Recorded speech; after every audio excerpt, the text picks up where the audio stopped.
Time for Chapter 2 of Missionary to Mars. Chapter 2, Docks.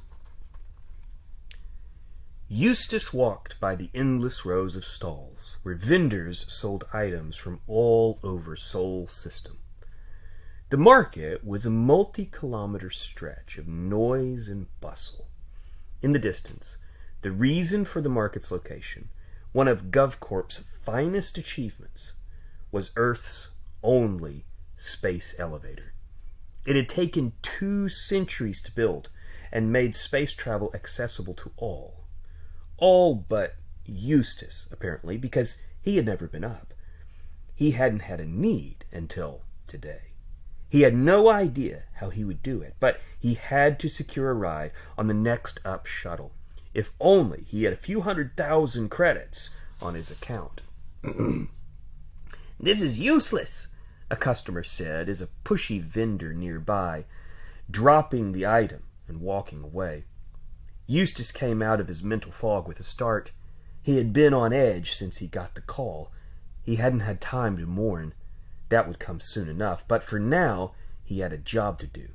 He had to stay focused. "Ma'am, do you know where I can find—" Eustace tried, but the woman kept on walking. He tried another. "Sir, can you tell me where I can find the enlistment kiosk?" The man pointed. Eustace glanced in the direction indicated. The scene was chaos and noise. Eustace turned back, hoping to ask for clarification, but the man was gone. "Thanks," he said to no one. He pulled his duffel bag over his shoulder and started walking. About a quarter of a kilometer down the crowded corridor, and after saying no to about 50 pushy hawkers, Eustace spotted the recruitment bureau sign.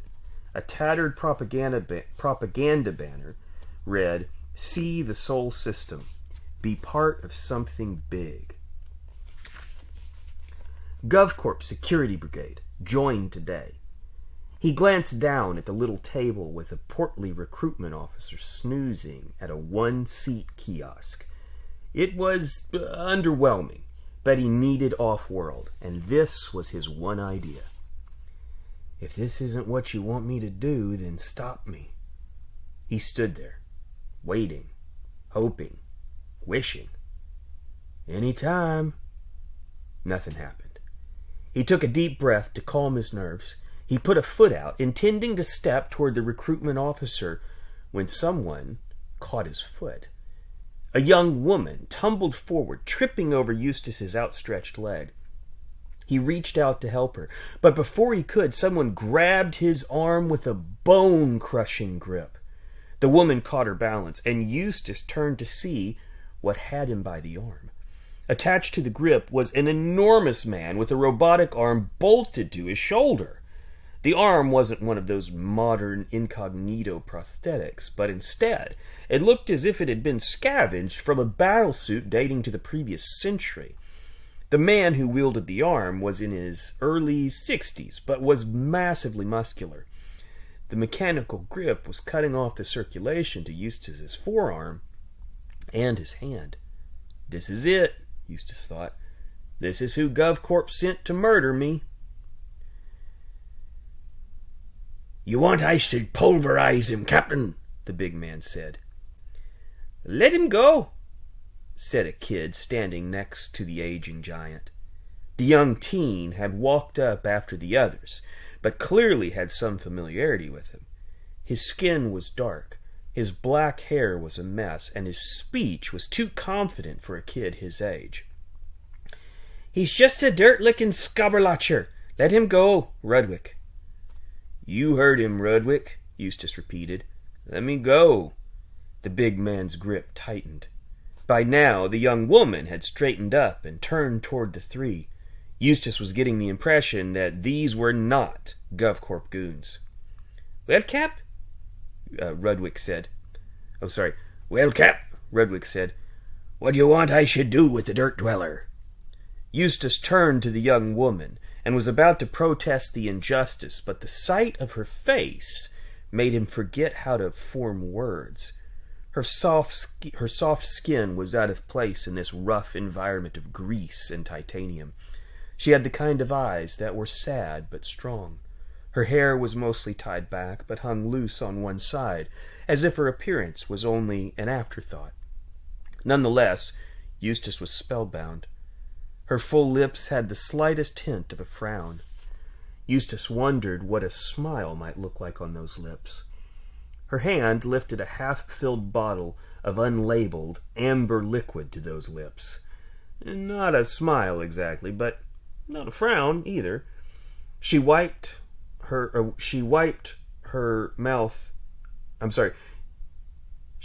other sleeve across her mouth. She was holding a small item with frayed wires jutting out of one end. He recognized the piece of comm gear immediately. "If you had made me spill this," she lifted the bottle aloft, "then that would have cost you your teeth." She took another drink. Well, that wasn't what he expected. "Let him loose, Rudwick. He's just a high-G mudsucker who doesn't watch where he's putting his big dumb feet." Rudwick released his mechanical grip, and Eustace rubbed the spot where he had been squeezed mercilessly. It was sure to leave an indentation. "I'm Eustace," he said, putting his hand out to shake. "Arthur's," the young woman said, shaking her head as she turned and walked away. "They do be a dense breed of bleeders," Rudwick said, as he followed his young captain through the crowd and out of Eustace's life. He watched them both go before he looked down at the kid, who hadn't. "People who live most of their lives in space don't shake strangers' hands."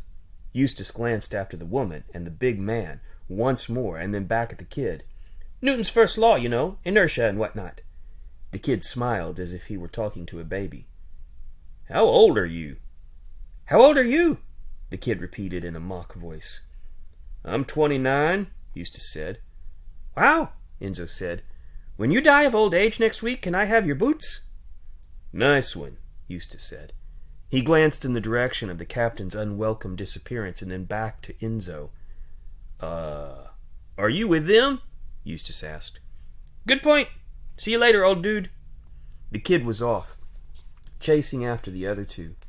Eustace glanced at the security brigade kiosk with its fat, sleeping recruitment officer, and then after his acquaintance. The choice was clear. "Hey, wait up!" Eustace shouted. He wove his way through the crowd for a few minutes before he got to them. They were entering a shop. The sign read, "Earth's Best Shipwright and Parts." Eustace followed them through the swinging door. The smell of rocket lube and fission fuel assaulted his nose. The place had the look of a warehouse.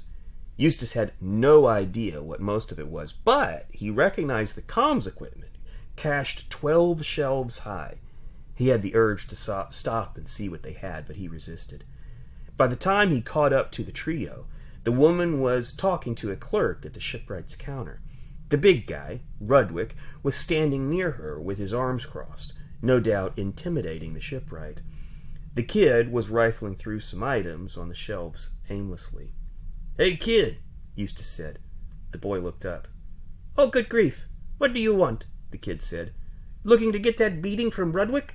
I wouldn't. Getting a punch from him is like taking a fission fracker to the jawbone." "What's your name?" "I'm Enzo, ship's engineer." "Eustace," he said, putting his hand out to shake. He pulled it back quickly when Enzo didn't offer his.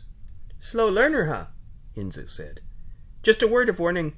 Captain won't take kindly to you following us, and by the sound of it, she's going to be pretty nuked after talking to that primate of a shipwright." Eustace looked over at her and Rudwick, haggling with the clerk. It was getting heated. "What's her name?" "Mariana Byrne," Enzo said. "Mariana," Eustace said to himself, as if the name had a favorable taste. "Ever hear of her?" Enzo said. "No. Should I have?" "So, what do you want? Eustace shakes a lot," Enzo said. "Well, I need off-world, like yesterday. I need to get to Missionary Mars." Enzo dropped his voice to a whisper. What's in Musk City? Enzo asked. I'm a planter, and, Eustace said, well, there's hydroponics all over the system. It'd be better to go to Enceladus or Ceres. Not that kind of planter, Eustace said. I plant ideas. Ideas that will grow into a movement. The capital is the place where my seeds will have the greatest impact, where my ideas can spread the farthest. Sounds weird, Enzo said. I'm not sure you really know what a planter is. Someday, kid. Eustace looked upward, as if there was something to see in the middle distance. Everything's going to be different. Just takes a seed. It can grow. You'll see. Eustace straightened up. So, I was wondering, since you guys have a ship, if there might be a spot. Whoa, wait a minute, Dust Snorter, Enzo said. Don't even think about it. We don't have a ship. Captain Byrne has the ship, and her word is the law. Trust me, she doesn't want a dense-bone gravity hog on her hot rod. We're already... Before Enzo could finish his thought, the transaction at the shipwright counter spilled into shouting. A month! Mariana shouted. You told me you'd have it fixed in an hour. We came here from Ceres to see you. What the... It's gotten busy since it's gotten busy since we talked, the clerk said. I might be able to get it done in 6 weeks. Cursed be the lips that uttered such rot, Rudwick bellowed. He reached for a holster at his hip and was about to draw on the clerk, but Captain Mariana reached for his trigger hand and touched it with the bottle she was holding. The glass clanked against Rudwick's metal wrist. She nodded him down from his towering rage, lifted her bottle, took a long drink, wiped her mouth with her sleeve, and spoke more calmly. Come on, Rudwick, Mariana said. This place was a bad idea. The captain and Rudwick walked for the exit. When she spotted Eustace, she rolled her eyes. Come on, kid, Mariana said, but leave your pet. Eustace didn't take the hint. He charged after them with the gusto of a golden retriever. A little bit more tomorrow. See ya.